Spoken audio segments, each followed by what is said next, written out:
할아버지 명의로 된 이 땅 저한테 증여해 주세요. 2024년 6월 낡은 단독주택 거실. 25살 청년 민준이 할아버지 앞에 증여계약서를 펼쳐놓았습니다. 그럼 제가 할아버지를 실버타운에 모셔드릴게요. 경비 일도 그만하시고요. 70대 할아버지 박병수는 손자와 평생 함께 살아온 이 집을 천천히 둘러봤어요. 여기서 너랑 평생 살았는데. 할아버지, 민준의 목소리가 날카로워졌습니다. 이 집은 너무 낡았어요. 내 여자친구 부모님이 보면 뭐라 하겠어요? 제발 이해해 주세요. 할아버지는 아무 말도 하지 못했습니다. 그저 고개만 천천히 끄덕였죠. 그날 밤 아파트 경비실의 형광등이 깜빡거렸어요. 야간 근무 중인 할아버지는 깊은 생각에 잠겨 있었습니다. 책상 서랍을 천천히 열었어요. 낡은 가족사진 밑에서 한 장의 공문을 꺼냈습니다. 10년 전 받아둔 서류였죠. 재개발 구역 편입 통지서, 귀하의 토지 감정 평가액 30억 원. 할아버지의 주름진 손가락이 숫자 위를 쓰다듬었어요. 민준이가 돈 때문에 할배를 대하지 않길 바랬는데. 할아버지는 서류를 도로 서랍 깊숙이 넣으며 차가운 미소를 지었습니다. 그래, 민준아. 할배가 마지막으로 내게 인생을 가르쳐 주마. 앞으로의 이야기가 궁금하시면 사연 시작 전 무료인 구독과 좋아요를 눌러주세요. 알람 신청해 두시면 새로운 사연을 바로 보실 수 있어요. 그리고 어디서 듣고 계신지 댓글로 알려주세요. 그곳에 건강한 기운을 가득 담아 보내드리겠습니다. 그럼 할아버지 병수 씨와 손자 민준이의 이야기 시작합니다. 때는 20년 전으로 거슬러 올라갑니다. 2004년 가을, 서울의 한 대형 빌딩. 격리부장실 문패가 떨어지는 소리가 복도에 울려 퍼졌어요. 부장님, 정말 그만두시는 겁니까? 50대 박병수는 사표를 제출하며 담담하게 대답했습니다. 네, 손자를 키워야 해서요. 동료들은 고개를 가로저었어요. 서울대 상학과를 나와 대기업 격리부장까지 올라간 사람이 고작 5살. 손주 때문에 모든 걸 포기한다니 이해할 수 없었거든요. 월급 400에 퇴직금 2억인데 미쳤어요? 아들이 교통사고로 죽었습니다. 며느리는 재혼했고요. 이 아이는 제가 키워야 해요. 병수는 회사 건물을 나서며 뒤돌아보지 않았습니다. 손에 든 건 작은 박스 하나뿐이었어요. 20년 경력이 그 안에 다 들어가 있었죠. 집으로 돌아오자 5살 민준이가 거실 바닥에 웅크리고 앉아 울고 있었습니다. 할배, 민준아, 이리 와. 병수는 손자를 품에 안았어요. 작고 따뜻한 몸이 파르르 떨리고 있었습니다. 엄마는 언제 와요? 엄마는 못 온단다. 아빠는요? 병수의 가슴이 미어졌어요. 하지만 울 수는 없었습니다. 이 아이 앞에서만큼은 강해야 했거든요. 아빠는 하늘나라 갔어. 근데 민준아, 할배가 있잖아. 할배가 엄마도 되고 아빠도 될게. 진짜요? 진짜야. 그날부터 병수의 새로운 인생이 시작됐습니다. 낮에는 민준이를 유치원에 데려다 주고 저녁엔 함께 밥을 먹고 밤에는 재워야 했어요. 그러려면 낮 시간이 자유로운 일이 필요했죠. 아파트 야간 경비 일자리를 구했습니다. 밤 10시부터 아침 8시까지 근무. 월급 180만 원이었어요. 서울대 나온 양반이 경비를 한다고? 사람들은 수군거렸지만 병수는 개의치 않았습니다. 민준이와 함께 저녁을 먹고 재운 다음 출근하면 됐거든요.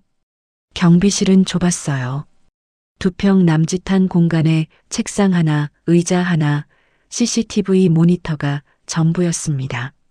하지만 병수에겐 그것으로 충분했어요.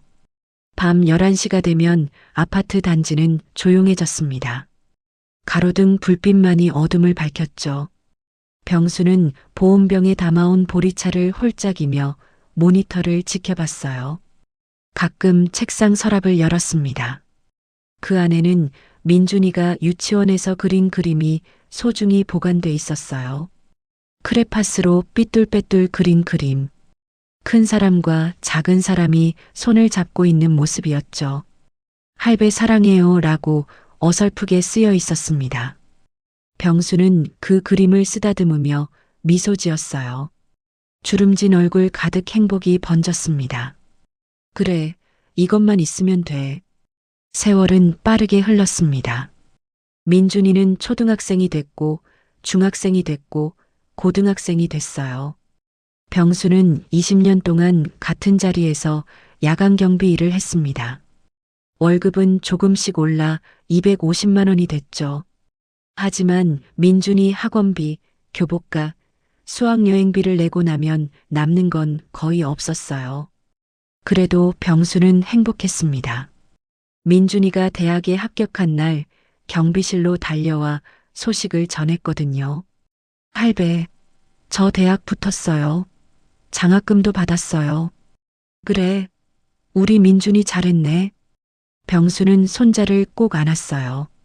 가슴이 벅차올랐습니다. 이 아이만 잘 크면 됐어. 그것만 있으면 됐어. 대학교 2학년 어느 주말이었습니다. 민준이가 경비실에 야식을 들고 찾아왔어요. 따끈한 라면 2개와 삼각김밥이었죠. 할배, 배고프시죠? 같이 먹어요. 좁은 경비실에서 할아버지와 손자가 나란히 앉아 라면을 후루룩 먹었습니다. 할배, 저 다음 학기 장학금 받았어요. 그러니까 할배 돈 아껴서 맛있는 거 드세요.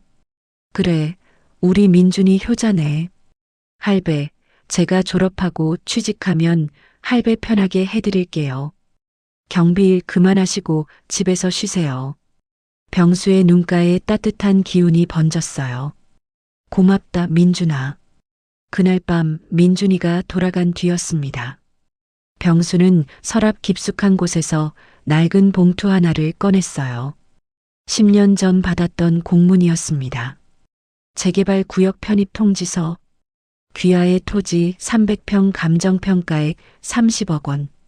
사실 병수는 10년 전부터 알고 있었어요. 자신이 갖고 있는 땅이 재개발 구역에 포함됐다는 것을요.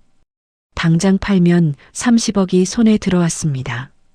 민준이 학비 걱정도 생활비 걱정도 할 필요 없었죠. 하지만 병수는 단 한 번도 그 땅을 팔 생각을 하지 않았어요. 민준이가 할배를 돈으로 보지 않길 바란다. 진짜 할배를 사랑해줬으면 좋겠다. 서류를 도로 서랍에 넣으며 병수는 창밖을 바라봤습니다. 까만 하늘에 별이 반짝이고 있었어요. 아들이 죽던 날 밤에도 저런 별이 떠 있었죠. 우리 아들아, 민준이는 잘 크고 있다. 내가 못다한 아빠 노릇을 할배가 대신하고 있어. 걱정 마라. 병수는 보온병에 보리차를 한 모금 마셨습니다. 이미 식어버린 차였지만 목구멍을 타고 내려가는 온기가 가슴까지 전해졌어요. 그렇게 평화로운 날들이 이어졌습니다. 하지만 병수는 몰랐어요.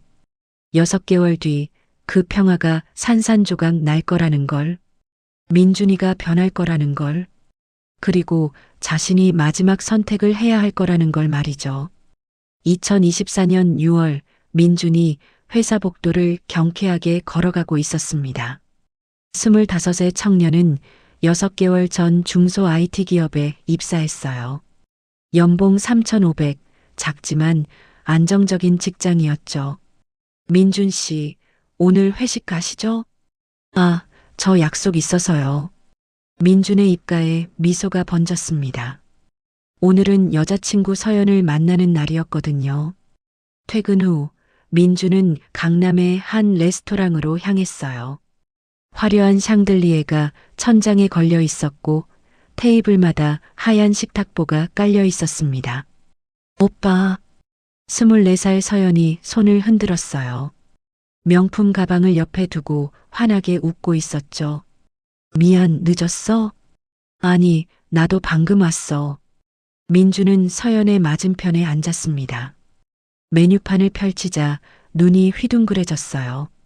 파스타 한 접시가 5만 원이었거든요. 여기 좀 비싼 것 같은데? 괜찮아. 오늘 내가 쏠게. 우리 아빠 카드야. 서연은 태연하게 웨이터를 불렀습니다. 민주는 그날 처음 알았어요. 서연의 아버지가 연 매출 50억 규모의 중소제조업체 사장이라는 걸요. 우리 아빠가 말이야 사람 볼 때 집안을 되게 중요하게 생각하셔. 특히 우리 엄마가 더 심하지. 서연이 와인을 홀짝이며 말했습니다. 그래서 오빠 부모님도 뵙고 싶은데 언제쯤 소개시켜 줄 거야? 민준의 손이 멈칫했어요. 포크를 든 손에 힘이 들어갔습니다. 그게 우리 부모님은 일찍 돌아가셔서. 어머, 정말? 그럼 누가 키우셨어?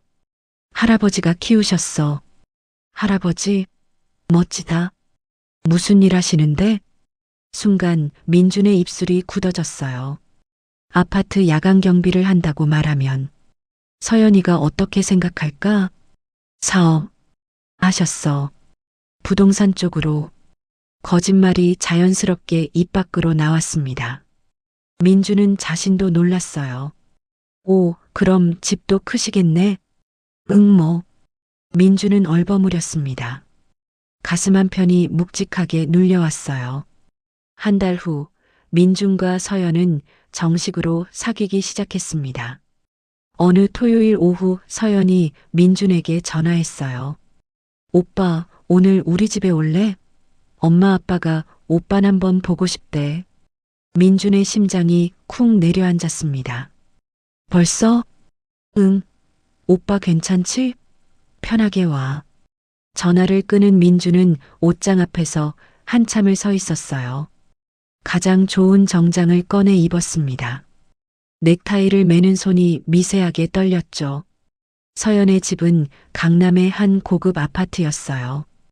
50평대 아파트 거실에는 비싼 가구들이 가득했습니다. 어서 오세요. 서연의 어머니가 민준을 맞았어요. 명품 옷을 입고 손목에는 반짝이는 시계를 차고 있었습니다. 안녕하세요. 김민준입니다. 어머, 사진보다 더 잘생기셨네요. 앉으세요. 식탁에는 음식이 가득 차려져 있었어요. 민준은 긴장한 채로 자리에 앉았습니다. 민준 씨 부모님은 뭐 하시나요? 서연 어머니의 질문이 날아왔어요. 일찍 돌아가셨습니다. 아이고, 그럼 누가 키우셨어요? 할아버지가 키우셨습니다. 할아버지, 혼자서? 대단하시네요. 무슨 일 하세요? 민준의 목이 바짝 말랐습니다. 물을 한 모금 마셨어요. 부동산 일을 하십니다. 또 거짓말이 나왔습니다. 이번엔 더 자연스럽게요. 아, 그래요? 요즘 부동산 괜찮던데. 어디쯤 사세요? 서울 외곽에 집이 하나 있습니다. 크기가 어느 정도예요? 질문이 계속됐어요. 민주는 땀이 등줄기를 타고 흘러내리는 걸 느꼈습니다. 그냥 단독주택이요. 오, 단독주택? 요즘 땅값 많이 올랐는데 좋으시겠어요. 서연의 아버지가 처음으로 입을 열었습니다. 평수가 어느 정도 되나요? 300평 정도. 오, 300평이면 상당한데요? 어디 동네죠? 민주는 얼버무리며 대답했어요. 머릿속이 복잡했습니다. 식사가 끝나고 민준이 집으로 돌아올 때 서연이 현관까지 배웅했어요. 오빠, 우리 엄마 아빠 오빠 너무 마음에 들어 하셨어. 다음엔 오빠 할아버지도 뵙고 싶대. 민준의 얼굴이 굳었습니다. 할아버지를? 응, 우리 집안이 그래. 어른들 먼저 뵙고 결혼 이야기 해야 한대. 결혼? 왜 싫어? 서연이 삐친 표정을 지었어요. 아니, 아니야. 좋지. 민주는 억지로 웃었습니다. 집으로 돌아오는 지하철 안 민주는 창밖을 멍하니 바라봤어요. 유리창에 비친 자신의 얼굴이 낯설게 느껴졌습니다. 할아버지를 어떻게 소개하지? 야간 경비한다고 말하면 서연이네 부모님이 뭐라고 할까? 그날 밤 민주는 할아버지가 야간 근무를 나간 빈집에서 혼자 앉아 있었어요. 거실을 둘러봤습니다. 낡은 소파, 금이 간 벽지, 삐걱거리는 마루바닥. 이 집을 서연이네 부모님이 보면 민준의 머릿속에 어떤 생각이 스멀스멀 피어오르기 시작했어요. 책상 서랍을 열었습니다. 오래된 서류 뭉치 사이에서 토지 등기부등본을 찾아냈죠. 할아버지 명의로 된 땅. 300평? 민주는 인터넷을 켰어요. 재개발 정보를 검색하기 시작했습니다. 새벽 2시 검색 결과를 본 민준의 눈이 점점 커졌어요. 이 동네가 재개발 구역이라고? 손가락이 부들부들 떨렸습니다. 예상 보상가를 계산해 봤어요. 30억? 아니, 개발사 직접 매입이면 35억까지도 가능하다고 나와 있었습니다. 민주는 화면을 멍하니 바라봤어요. 할아버지가 이걸 알고 계실까? 그날 밤 민주는 잠을 이루지 못했습니다. 머릿속에서 두 가지 생각이 싸우고 있었거든요. 하나는 할아버지에 대한 사랑과 고마움. 다른 하나는 서영과의 미래, 그리고 35억이라는 숫자. 새벽 5시 창밖이 밝아오기 시작했어요. 민주는 결심한 듯 휴대폰을 집어들었습니다. 검색창에 이렇게 쳤죠. 부동산 증여 방법. 그 순간 민주는 알지 못했어요. 자신이 지금 돌이킬 수 없는 강을 건너고 있다는 걸, 그리고 할아버지가 이미 모든 걸 알고 있다는 걸 말이죠. 일주일 후 민주는 할아버지를 만나러 경비실로 찾아왔습니다. 밤 11시 경비실 형광등 아래에서 할아버지는 CCTV 화면을 지켜보고 계셨어요. 민준이 문을 두드리자 고개를 돌렸습니다. 민준아, 이 밤중에 웬일이냐? 할아버지, 드릴 말씀이 있어서요. 민준의 목소리가 평소와 달랐어요. 어딘가 긴장되어 있었죠. 손에는 서류 봉투를 꼭 쥐고 있었습니다. 앉아라. 보리차 마실래? 아니요, 괜찮아요. 민주는 의자에 앉으며 서류 봉투를 책상 위에 올려놓았어요. 할아버지는 그걸 물끄러미 바라봤습니다. 이게 뭐냐? 증여 계약서예요. 순간 경비실 안에 정적이 흘렀어요. 밖에서 들리던 바람 소리만이 귓가를 스쳤습니다.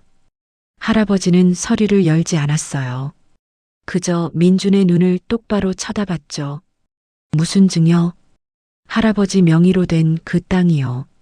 저한테 증여해 주세요. 민준의 목소리가 점점 빨라졌습니다. 제가 알아봤는데 그 동네가 재개발 구역이더라고요. 지금 증여하면 세금도 덜 내고. 민준아. 할아버지가 민준의 말을 끊었어요. 목소리는 여전히 잔잔했습니다. 넌 할배가 그 사실을 몰랐다고 생각하니? 민준이 움찔했어요. 아니, 그게 아니라 10년 전부터 알고 있었다. 할아버지가 서랍을 열었습니다. 그 안에서 낡은 공문을 꺼내 민준 앞에 놓았어요. 민준은 서류를 보며 눈이 커졌습니다. 10년 전 날짜가 찍혀 있었거든요. 할아버지가 이미 알고 계셨어요? 그래. 그럼 왜 안 파셨어요? 30억이나 되는데. 할아버지는 대답하지 않았어요. 그저 창밖을 바라볼 뿐이었습니다. 민주는 입술을 깨물었어요. 그리고 용기를 내어 말했습니다. 할아버지, 솔직히 말씀드릴게요. 저 결혼하려고요. 결혼? 좋은 일이네. 근데 여자친구네 집안이 좀 까다로워요. 제 집안 배경을 되게 중요하게 생각하시거든요. 할아버지의 얼굴에 미세한 변화가 일어났어요. 하지만 아무 말도 하지 않았습니다. 할아버지가 경비 일하신다는 거 말 못하겠어요. 그래서 민준이 숨을 크게 들이마셨습니다. 할아버지를 실버타운에 모시고 싶어요. 이 땅을 제 명의로 바꾸면 그 돈으로 최고급 시설에 모셔드릴게요. 경비일도 그만하시고요. 여기서 너랑 평생 살았는데. 할아버지의 목소리가 잠시 흔들렸어요. 할아버지, 민준의 목소리가 날카로워졌습니다. 자신도 모르게 큰 소리가 나왔죠. 이 집은 너무 낡았어요. 서연이네 부모님이 오시면 어떡해요? 제발 이해해 주세요. 제 인생이 걸린 일이라고요. 할아버지는 한참을 말이 없었어요. 시계 초침 소리만이 똑딱똑딱 울렸습니다. 그 여자가 정말 널 사랑하니? 예. 내 집이 낡았다고 할배가 경비라고 해서 널 떠날 여자라면 그게 진짜 사랑이냐? 민주는 대답하지 못했어요. 가슴 한편이 찌릿했습니다. 아니에요. 서연이는 그런 애 아니에요. 근데 부모님이 반대하시면. 알겠다. 할아버지가 갑자기 고개를 끄덕였어요. 땅을 내게 주마. 정말요? 민준의 얼굴이 환해졌습니다. 대신 조건이 하나 있다. 할아버지의 목소리가 차갑게 가라앉았어요. 나랑 한 달만 같이 살자. 내가 대학 다닐 때처럼 말이야. 예. 한 달이요? 그래. 그 집에서 나랑 한 달만 지내라. 그럼 증여해주마. 민주는 당황했어요. 예상치 못한 조건이었거든요. 할아버지, 저 지금 회사 다니는데 휴가 한 달 못 내냐? 35억 받으려면 한 달쯤은 투자해야지. 할아버지의 눈빛이 예리해졌어요. 마치 무언가를 시험하는 것 같았습니다. 민주는 고민했어요.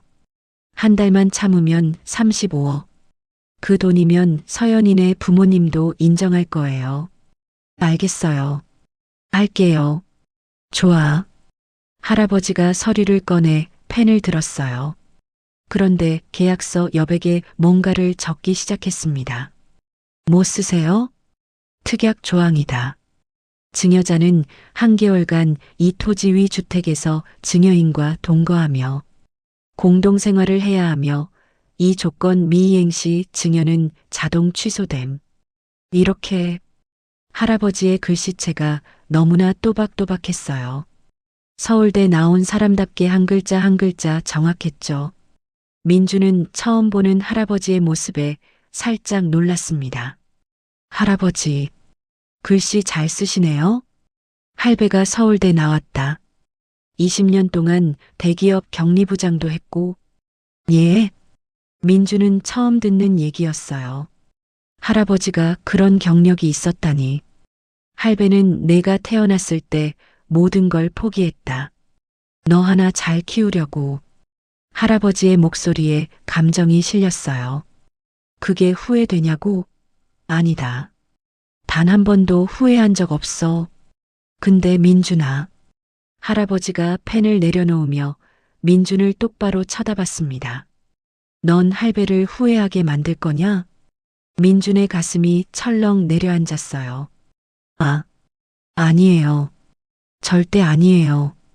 그럼 여기 사인해라. 민준은 떨리는 손으로 펜을 들었습니다. 계약서 맨 아래에 이름을 적었어요. 김민준. 서명을 마친 순간 할아버지가 금고를 열었어요.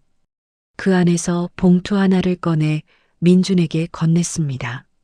이게 뭐예요? 토지 등기부등본이다.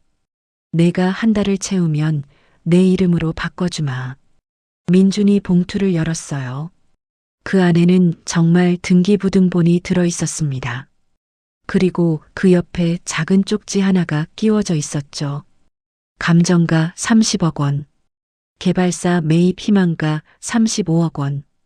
민준의 손이 떨렸어요. 심장이 두근두근 뛰었습니다. 35억. 진짜 35억이네.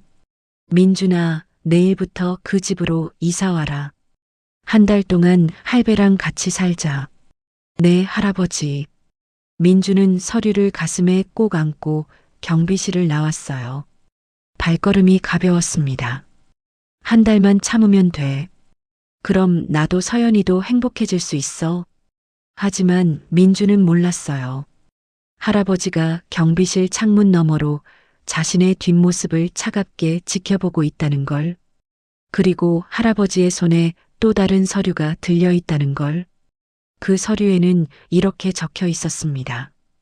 토지 매매 계약서 마이너스 매수인 한국개발 주식회사 마이너스 계약금 입금 완료. 할아버지는 서류를 서랍 깊숙이 넣으며 중얼거렸어요. 민준아, 할배가 너한테 마지막 수업을 시작하마. 창밖으로 차가운 바람이 불어왔습니다. 경비실 형광등이 깜빡거리며 불안한 그림자를 드리웠어요.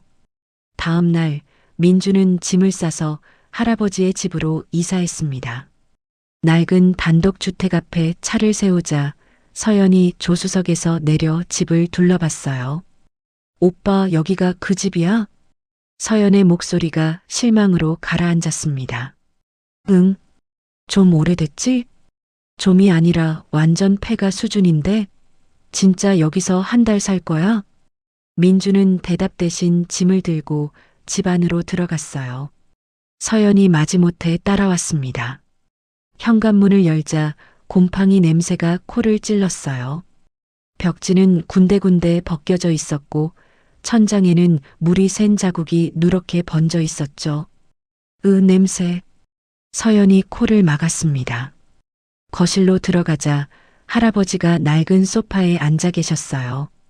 텔레비전을 보고 계셨는데 화면이 깜빡거리며 제대로 나오지 않았습니다. 할아버지, 왔어요. 오, 왔구나. 거기 내 여자친구냐? 서연이 어색하게 인사했어요. 안녕하세요. 그래, 예쁘네. 들어와서 차나 마셔라. 할아버지가 부엌으로 가셨어요. 서연은 민준의 팔을 꼬집으며 속삭였습니다. 오빠, 진짜 여기서 한 달 살아야 돼? 그럼 우리 한 달 동안 못 보는 거야? 서연아, 한 달만 참아. 그럼 35억이야. 그래도 이건 너무한 거 아니야? 서연이 화장실을 가리켰어요. 문틈으로 보이는 변기가 낡아서 누렇게 변색되어 있었습니다. 저기 봐. 변기 좀 봐. 우리 집 강아지 화장실보다 더러워. 민주는 아무 말도 하지 못했어요. 사실 그도 충격을 받았거든요. 할아버지가 보리차를 들고 나오셨습니다. 자, 마셔라. 감사합니다. 서연은 억지로 웃으며 차를 받았어요. 하지만 한 모금도 마시지 않았습니다. 컵이 깨끗해 보이지 않았거든요. 민준아, 내 방은 2층이다. 짐 올려놔라. 민준이 짐을 들고 2층으로 올라갔어요. 계단이 삐걱거리며 위태롭게 흔들렸습니다. 방문을 열자 먼지가 확 날렸어요. 작은 방에는 오래된 침대 하나와 책상 하나가 전부였습니다. 오빠, 나 못 있겠어. 나갈게. 서연이 가방을 들며 돌아섰어요. 서연아, 잠깐만. 민준이 서연의 손을 잡았습니다. 한 달이야. 딱 한 달만 참으면 우리 결혼할 수 있어. 응? 서연은 한숨을 쉬었어요. 알았어. 근데 오빠, 나 오빠 보러 여기 못 올 것 같아. 너무 힘들어. 응, 알았어.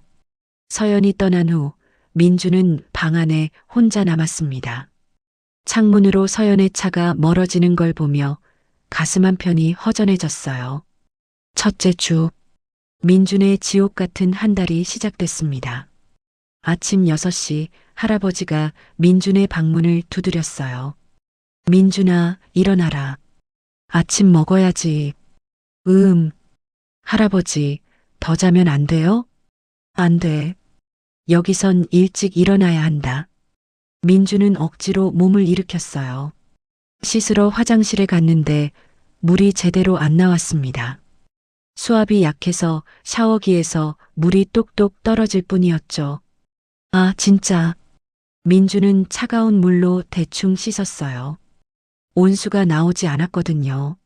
아침밥은 할아버지가 직접 지은 쌀밥과 된장찌개였어요. 반찬은 김치와 계란 프라이가 전부였습니다. 맛있게 먹어라. 네. 민주는 밥을 먹으며 핸드폰을 봤어요.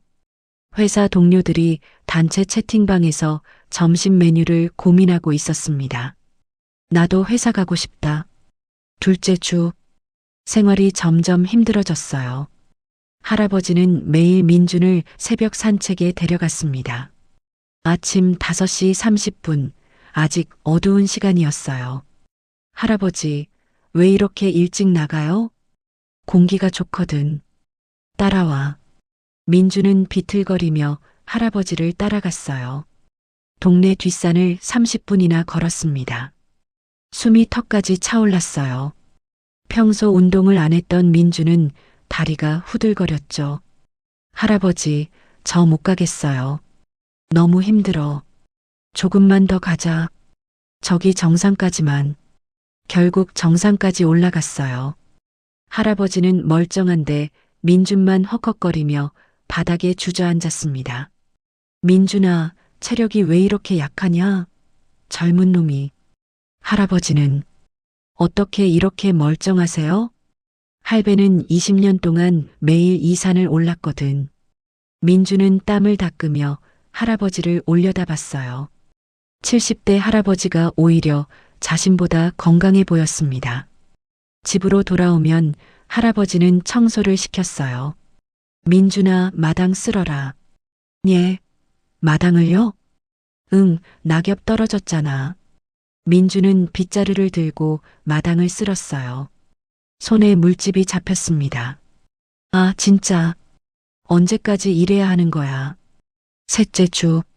민준의 인내심이 한계에 다다랐어요. 어느 날 저녁 서연이 전화했습니다. 오빠, 나 오빠 보고 싶은데. 나 보러 오면 안 돼? 안 돼. 할아버지랑 약속했어. 조금만 참아. 이제 일주일만 더 있으면 돼. 일주일? 나 그때까지 못 기다려. 오빠, 그냥 나오면 안 돼? 서연아. 민준의 목소리가 높아졌어요. 35억이야, 35억. 이거 포기하면 우리 평생 후회해. 그래도 오빠가 너무 힘들어 하잖아. 나 오빠 힘든 거 보기 싫어. 그리고 설마 할아버지가 안 물려주시겠어? 전화를 끊고 나서 민주는 방구석에 웅크리고 앉았어요. 그때 할아버지가 방문을 열고 들어왔습니다. 민준아, 저녁 먹어라. 배 안 고파요. 그래도 먹어야지. 할아버지. 민준이 벌떡 일어나 소리쳤어요. 저 진짜 못 살겠어요. 이 집은 너무 불편하고 매일 산 오르는 것도 지겹고 청소하는 것도 싫어요. 할아버지는 민준을 조용히 바라봤어요. 그래, 그럼 나가라. 예. 증여 필요 없으면 지금 당장 나가도 된다. 민준의 입이 딱 벌어졌어요. 아, 아니, 그게 아니라.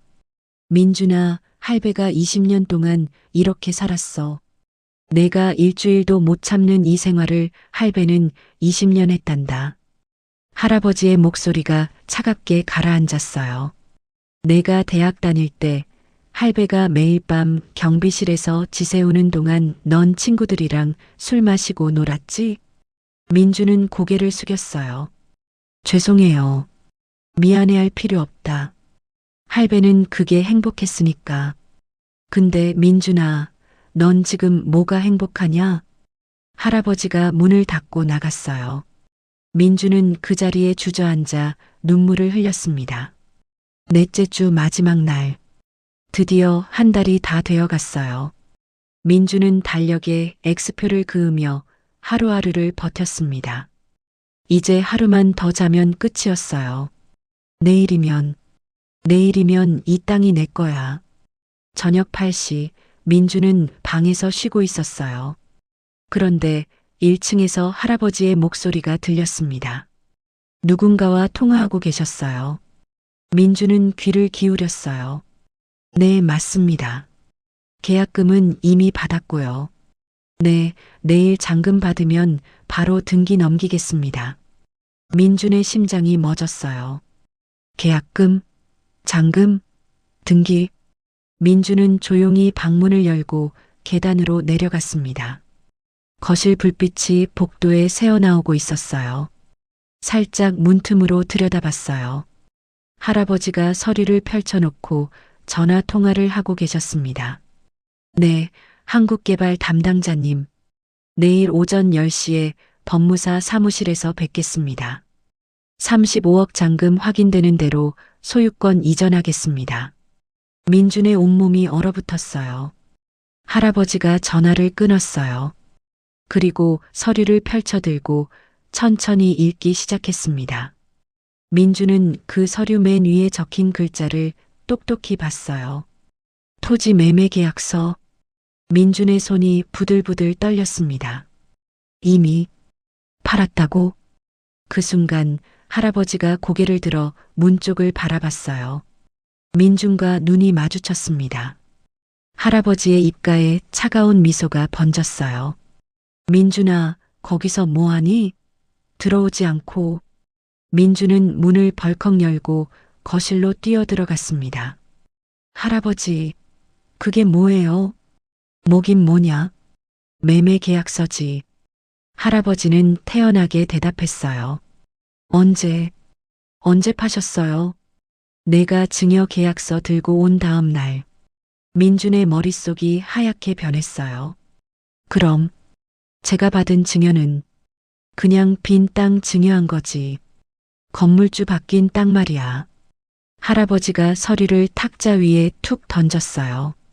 잔금은 내일 들어온다. 35억. 민준이 바닥에 털썩 주저앉았습니다. 할아버지, 왜 이러세요? 할아버지는 대답하지 않았어요. 그저 2층을 향해 천천히 올라갈 뿐이었습니다. 계단을 오르다 멈춰서서 마지막으로 말했어요. 민준아, 한 달 동안 고생했다. 이제 집 나가도 된다. 민준은 거실 바닥에 혼자 남겨졌어요. 탁자 위에 매매 계약서가 형광등 불빛 아래 차갑게 빛나고 있었습니다. 민준은 한숨도 자지 못했어요. 거실 소파에 앉아 멍하니 창밖만 바라봤습니다. 동이 트기 시작했어요. 차가운 새벽 공기가 창문 틈으로 스며들었죠. 오전 9시 할아버지가 정장을 차려입고 1층으로 내려왔어요. 민준아, 아직 거기 있었구나. 민준은 대답하지 않았어요. 눈은 충혈되어 있었고 얼굴은 창백했습니다. 할아버지, 민준의 목소리가 갈라졌어요. 왜요? 왜 저한테 이러시는 거예요? 할아버지는 넥타이를 매며 거울을 보고 계셨어요. 10시에 법무사 사무실 가야 한다. 잔금 받고 등기 넘기려고. 할아버지, 제 말 좀 들어주세요. 민준이 소파에서 벌떡 일어나 할아버지 앞을 막아섰습니다. 제가 뭘 잘못했어요? 그냥 결혼하고 싶었던 것 뿐이에요. 서연이랑 행복하게 살고 싶었다고요. 그래서 할배를 팔았지. 할아버지의 목소리가 차갑게 떨어졌어요. 팔다니요. 전 그냥 할아버지를 좋은 곳에 모시려고. 실버타운이 좋은 곳이냐? 할아버지가 민준을 똑바로 쳐다봤어요. 아니면 할배를 내 부끄러운 비밀로 만들고 싶었던 거냐? 민준의 얼굴이 하얗게 질렸어요. 그게 아니라. 민준아. 할아버지가 한 발짝 다가섰습니다. 넌 서연이네 부모님한테 뭐라고 했지? 할배가 부동산 일한다고 했지? 민준의 입술이 파르르 떨렸어요. 어떻게? 할배가 다 알고 있었다. 할아버지가 주머니에서 녹음기를 꺼냈어요. 재생 버튼을 눌렀습니다. 할아버지가 사업하신다고 했어요. 부동산 쪽으로요. 녹음기에서 민준의 목소리가 흘러나왔어요. 서연과 대화하던 그날의 목소리였습니다. 할배 경비 일하신다는 거 들키면 안 돼. 서연이네 부모님이 알면 결혼 못해. 민준의 다리에서 힘이 빠졌어요. 바닥에 주저앉았습니다. 언제부터? 녹음을 내가 증여달라고 한 그날부터. 할아버지가 현관문을 열었어요. 잠금 받고 오마. 넌 오늘 안으로 짐 싸서 나가라. 쾅! 문이 닫혔습니다. 민주는 거실 바닥에 무릎을 꿇고 앉아 있었어요. 온몸이 떨렸습니다. 핸드폰이 울렸어요. 서연이었습니다. 여보세요. 민준의 목소리가 겨우 나왔어요. 오빠, 나 지금 우리 집이야. 엄마 아빠가 오빠 할아버지 만나고 싶대. 언제 시간 돼? 민준의 손이 부들부들 떨렸어요. 서연아, 그게. 응? 왜? 무슨 일 있어? 할아버지가 땅을 팔았어. 전화기 너머로 정적이 흘렀어요. 뭐라고? 재개발 땅. 이미 다른 회사에 팔았대. 35억에. 잠깐, 그럼 오빠가 받기로 한 증여는? 빈 땅이었어. 의미 없어. 또다시 정적이 흘렀어요. 이번엔 더 길었습니다. 서연아, 오빠 미안해. 서연의 목소리가 차갑게 식어 있었어요. 우리 결혼 취소할게. 예. 서연아, 잠깐만. 오빠, 솔직히 말할게. 나 오빠 좋아했지만 우리 엄마 아빠 설득하려면 오빠네 집안 배경이 필요했거든. 근데 이제 그것도 없잖아.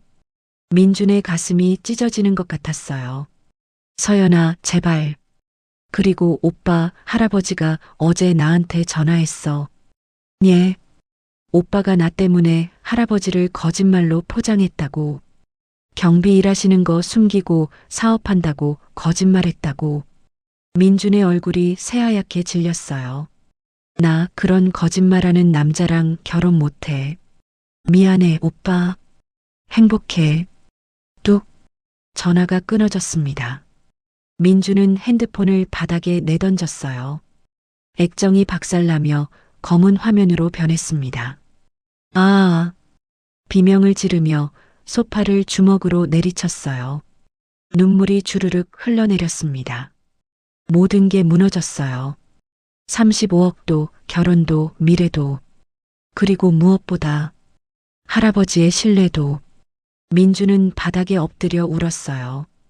어린아이처럼 목 놓아 울었습니다. 몇 시간 후 오후 2시 할아버지가 집으로 돌아왔어요. 손에는 서류 가방을 들고 계셨습니다. 거실로 들어서자 민준이 바닥에 엎드려 있는 모습이 보였어요. 일어나라. 할아버지의 목소리는 여전히 차갑고 단호했습니다. 민준이 천천히 고개를 들었어요. 눈이 퉁퉁 부어 있었죠. 할아버지, 죄송해요. 제가 정말 잘못했어요. 이제 알았냐? 할아버지가 서류 가방을 탁자 위에 올려놓았어요. 할배가 20년 동안 경비 일하면서 뭘 느꼈는지 내가 한 달 살아봤으니 조금은 알겠지? 민주는 고개를 끄덕였어요. 눈물이 계속 흘러내렸습니다. 근데 민준아, 넌 딱 한 달이었어. 할배는 20년이었다. 할아버지가 서류 가방을 열었어요. 안에서 두툼한 통장 하나를 꺼냈습니다. 이게 뭐냐면 할아버지가 통장을 펼쳤어요. 입금 35억 원 토지 매매 잔금. 민준의 눈이 커졌어요. 35억이다. 오늘 다 받았어. 할아버지가 통장을 탁자 위에 놓았어요. 민준아, 이 돈으로 할배는 내가 평생 일하지 않아도 되게 해줄 수 있다. 민준의 심장이 두근거리기 시작했어요. 하지만 할아버지의 목소리가 더 차갑게 가라앉았어요. 할배는 내게 단 한 푼도 안 줄 거다. 예. 이 돈은 할배가 평생 모은 게 아니야. 우연히 땅값이 올라서 생긴 돈이지. 할배 노력으로 만든 돈이 아니란 말이야. 할아버지가 민준을 똑바로 쳐다봤어요. 근데 넌 그 우연히 생긴 돈 때문에 할배를 배신했다. 민준은 아무 말도 하지 못했어요. 민준아, 돈이 사람을 시험한다. 내가 지금 그 시험에서 떨어진 거야. 할아버지가 몸을 돌려 2층으로 올라가기 시작했어요. 할아버지, 민준이 계단 아래에서 소리쳤습니다. 그럼 저한테 기회는 없어요? 제가 다시 시작할 순 없어요? 할아버지가 계단 중간에서 멈춰 섰어요. 뒤돌아보지 않고 말했습니다. 민준아, 사람은 2번 죽는다고 했지? 네. 첫 번째는 배신당할 때, 할배는 오늘 죽었다.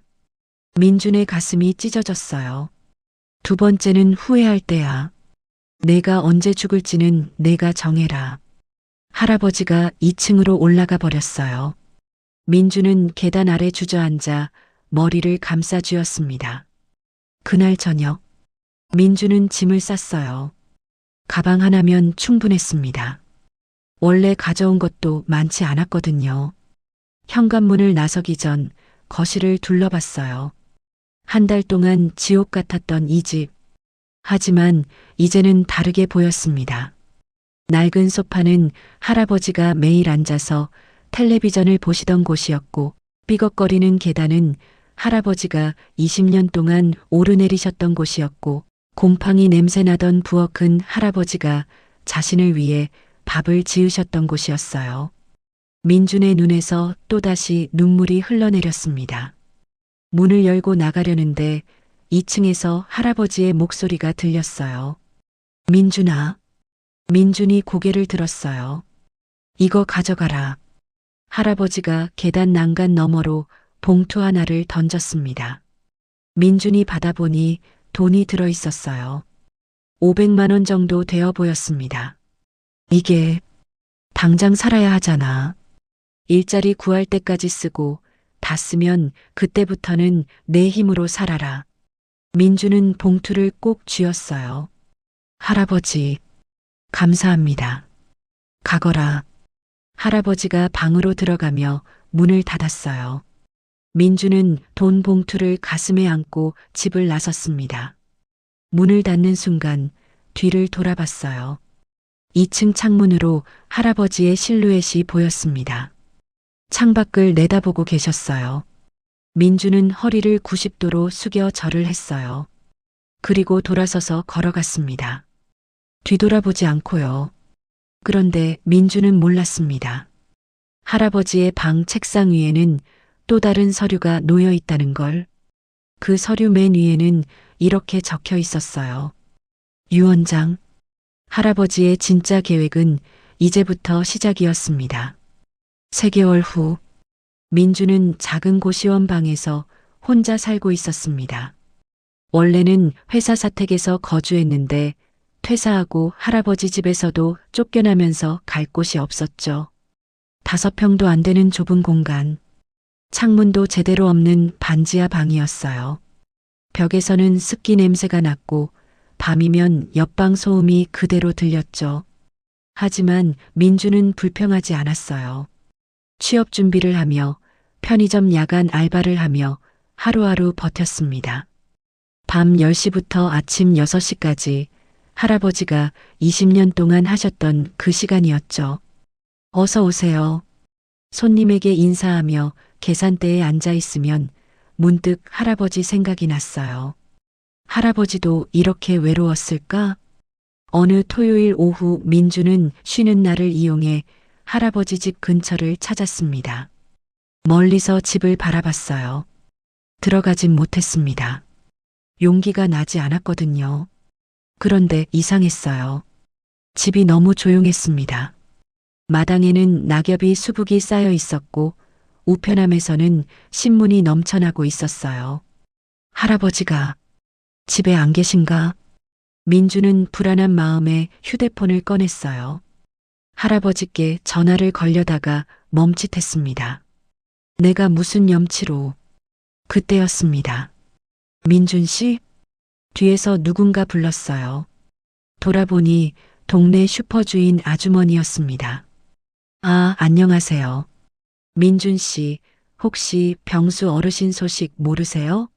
민준의 심장이 철렁 내려앉았어요. 무슨 소식이요? 어르신이 3주 전에 쓰러지셔서 병원에 입원하셨어요. 예? 민준의 얼굴이 새하얗게 질렸습니다. 어느 병원이요? 서울대학병원이요. 중환자실에 계신다던데. 민주는 아주머니의 말이 끝나기도 전에 뛰기 시작했어요. 심장이 터질 듯 뛰었습니다. 숨이 막혔지만 멈출 수 없었어요. 할아버지. 서운대학병원 9층 중환자실. 민준이 숨을 헐떡이며 도착했을 때 복도에는 할아버지의 주치의가 서 있었습니다. 저 박병수 환자 보호자인데요. 의사가 민준을 보더니 한숨을 쉬었어요. 가족분이세요? 네, 손자입니다. 이쪽으로 오시죠. 의사가 민준을 상담실로 데려갔어요.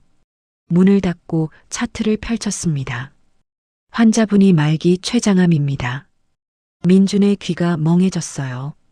예, 6개월 전에 진단받으셨어요. 이미 사기였고 수술도 불가능한 상태였습니다. 민준의 다리에서 힘이 빠졌어요. 의자에 털썩 주저앉았습니다. 6개월 전이요? 네. 환자분이 치료를 거부하셨어요. 항암 치료도 입원도 다 거부하시고 그냥 집에서 지내시겠다고. 의사가 차트를 넘기며 말을 이어갔어요. 3주 전에 통증이 심해져서 응급실로 오셨는데 그때부터 계속 중환자실에 계십니다. 민준의 눈에서 눈물이 주르륵 흘러내렸어요. 지금 어떠세요? 의식은 있으세요. 하지만 시간이 얼마 남지 않았습니다. 길어야 일주일. 민준은 손으로 얼굴을 가렸어요. 어깨가 들썩였습니다. 6개월 전. 그때가 민준의 머릿속에 그날이 스쳐 지나갔어요. 자신이 할아버지에게 증여를 요구했던 날. 한 달 동안 함께 살았던 날들. 할아버지가 자신을 내쫓았던 그날. 할아버지가 그때 이미 아프셨던 거예요? 네. 차트를 보니 그 시기에도 병원에는 안 오셨더라고요. 진통제만 드시면서 버티신 것 같습니다. 민준의 가슴이 찢어지는 것 같았어요. 면회 할 수 있나요? 중환자실이라 원칙적으로는 안 되는데. 환자분이 손자분을 찾으셨어요. 들어가 보세요. 중환자실 문이 열렸습니다. 소독약 냄새가 코를 찔렀어요. 기계음이 삐삐 울리고 있었습니다. 침대에 할아버지가 누워 계셨어요. 3개월 사이에 할아버지는 완전히 다른 사람처럼 변해 있었습니다. 살이 빠져서 뼈만 앙상하게 남았고 얼굴은 누렇게 뜬 상태였어요. 할아버지. 민준의 목소리가 떨렸습니다. 할아버지가 천천히 눈을 떴어요. 민준을 보더니 희미하게 미소를 지었습니다. 민준아, 왔구나. 할아버지. 민준이 침대 옆에 무릎을 꿇고 할아버지의 손을 잡았어요. 할아버지의 손은 얼음장처럼 차가웠습니다. 할아버지, 왜 말씀 안 하셨어요? 아프신 거. 왜 저한테 말하면 내가 동정심으로 할배 곁에 있을까봐. 할아버지의 목소리가 가늘게 떨렸어요. 할배는 내가 진심으로 할배를 사랑해줬으면 했어. 돈 때문도 아니고 병 때문도 아니고. 민준의 눈물이 할아버지의 손등에 뚝뚝 떨어졌습니다. 죄송해요. 제가 정말 잘못했어요. 아니다. 민준아. 할아버지가 민준의 머리를 쓰다듬었어요. 힘없는 손길이었지만 따뜻했습니다. 할배가 고맙다. 예, 내가 3개월 동안 혼자 힘으로 버텼다며. 편의점 알바하면서. 민준의 눈이 커졌어요. 어떻게 하셨어요? 할아버지가 고개를 돌려 침대 옆 서랍을 가리켰어요. 열어봐라. 민준이 서랍을 열었어요. 안에는 사진들이 가득 들어 있었습니다. 민준이 편의점에서 일하는 모습, 고시원에 들어가는 모습, 라면을 먹는 모습. 할배가 매주 너 보러 갔었어. 멀리서. 민준의 손이 부들부들 떨렸어요. 왜 저한테 안 오셨어요? 내가 스스로 깨달을 때까지 기다리고 싶었어.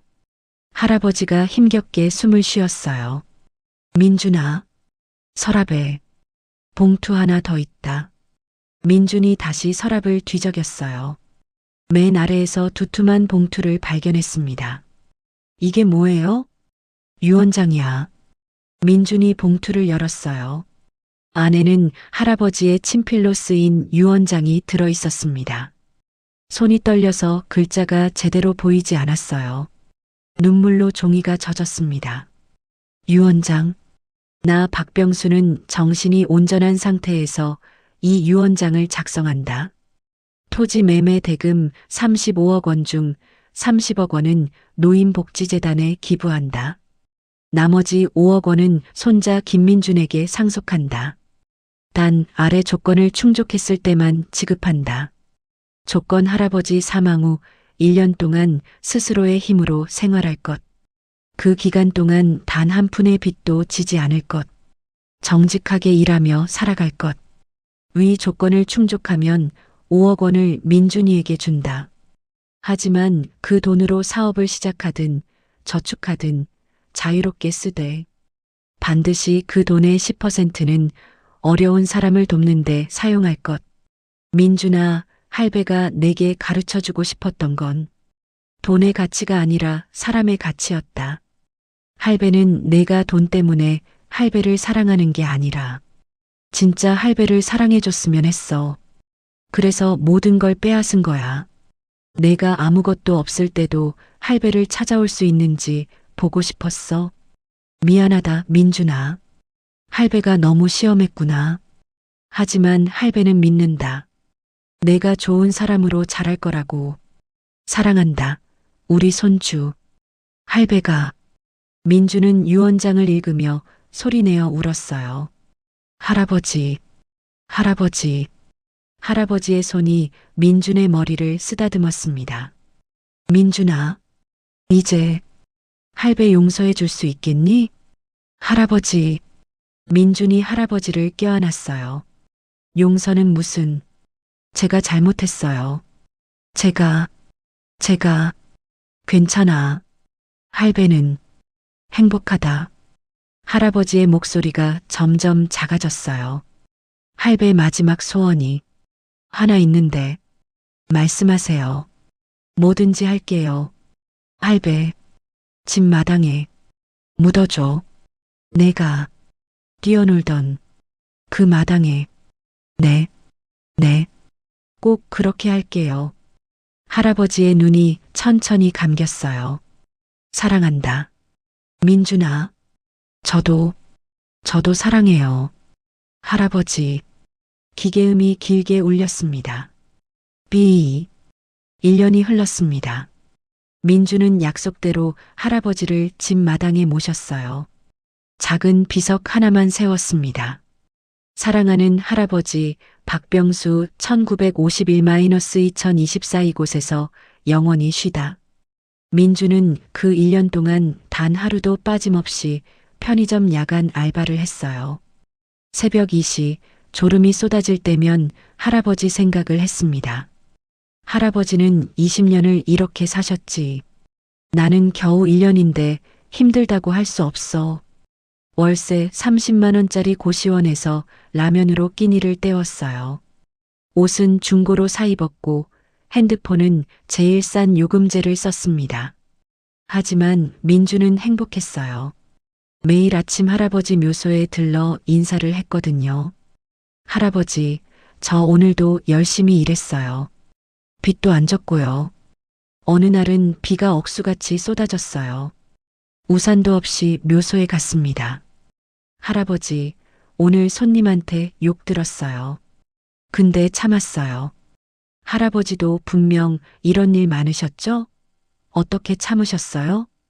빗물이 민준의 얼굴을 타고 흘러내렸어요.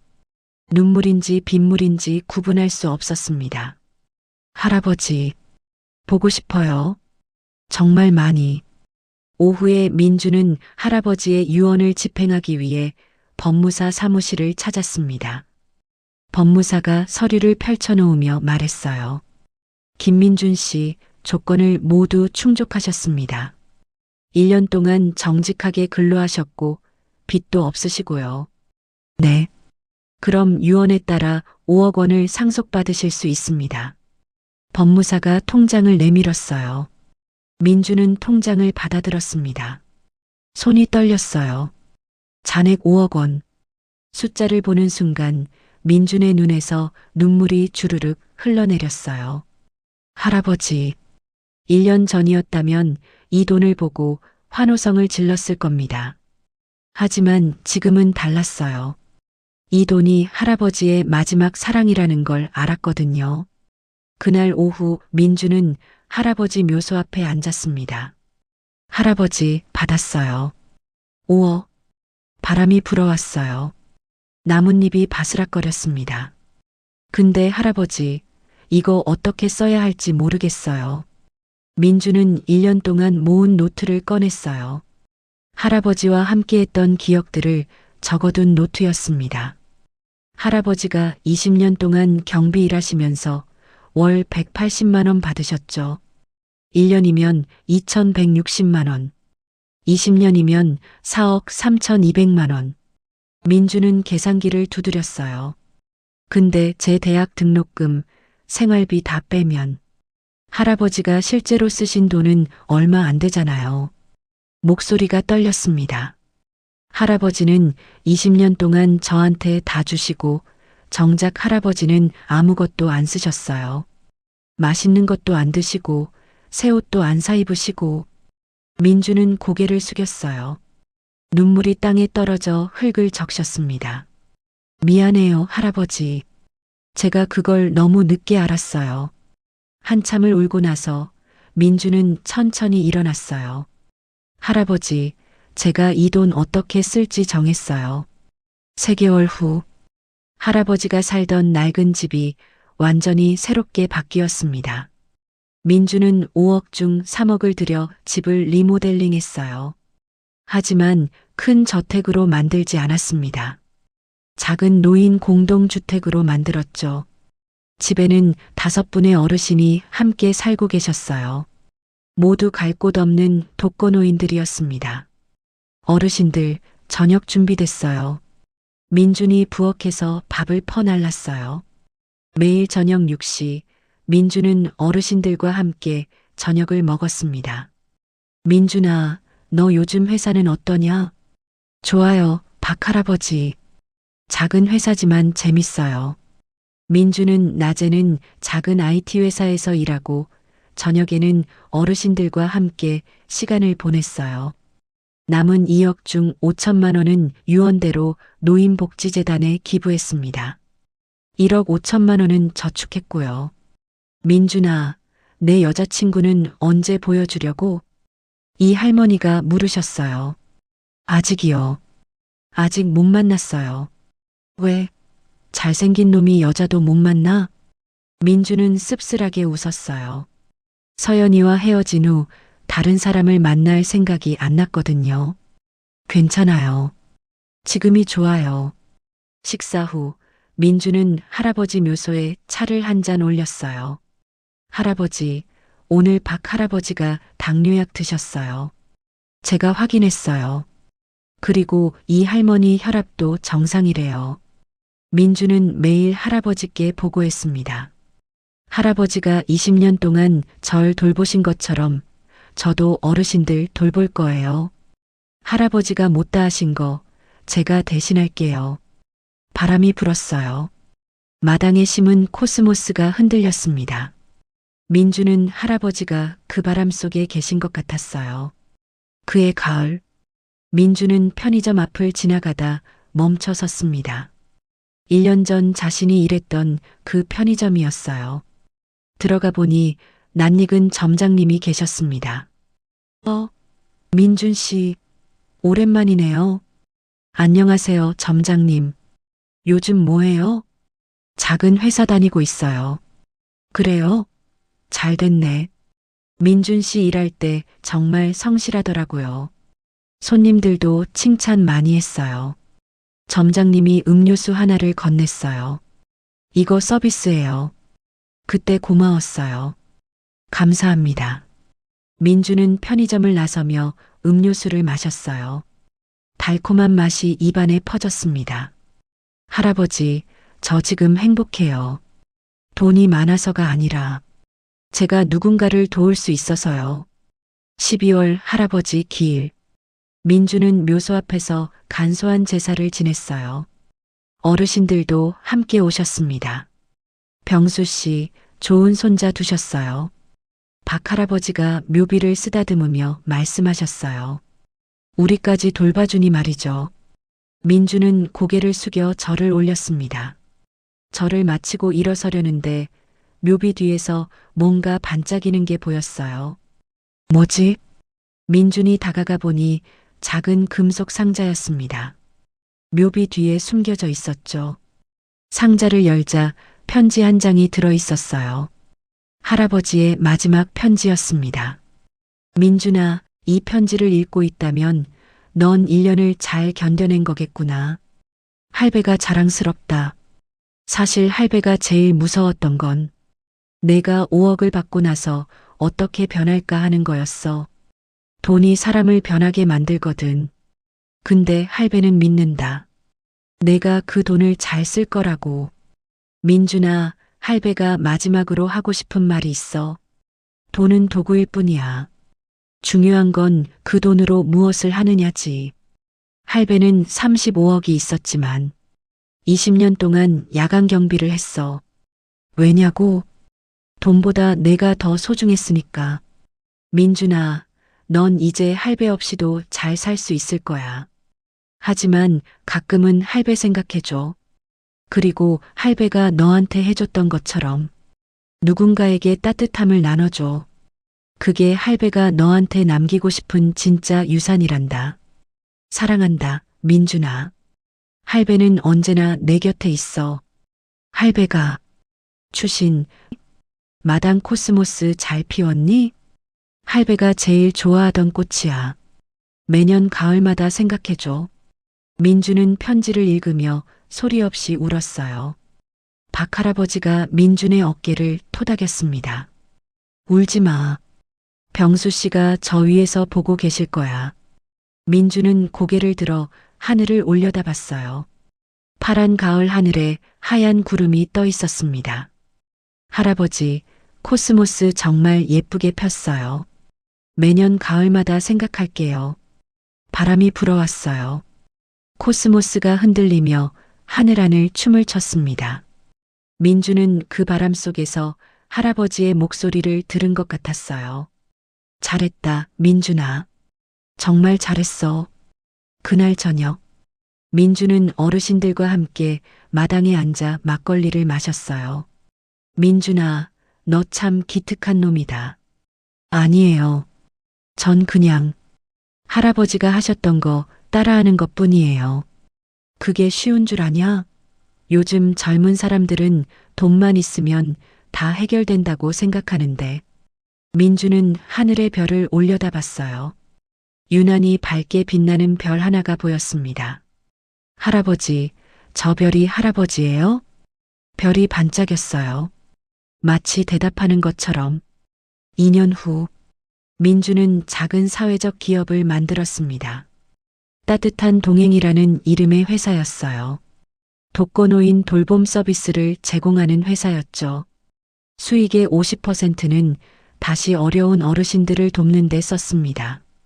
회사는 작았지만 민주는 행복했어요. 어느 날 회사 앞에서 낯익은 사람을 만났습니다. 민준 오빠? 서연이었어요. 2년 만에 재회였습니다. 서연아, 오빠 오랜만이다. 잘 지냈어? 응, 잘 지냈어.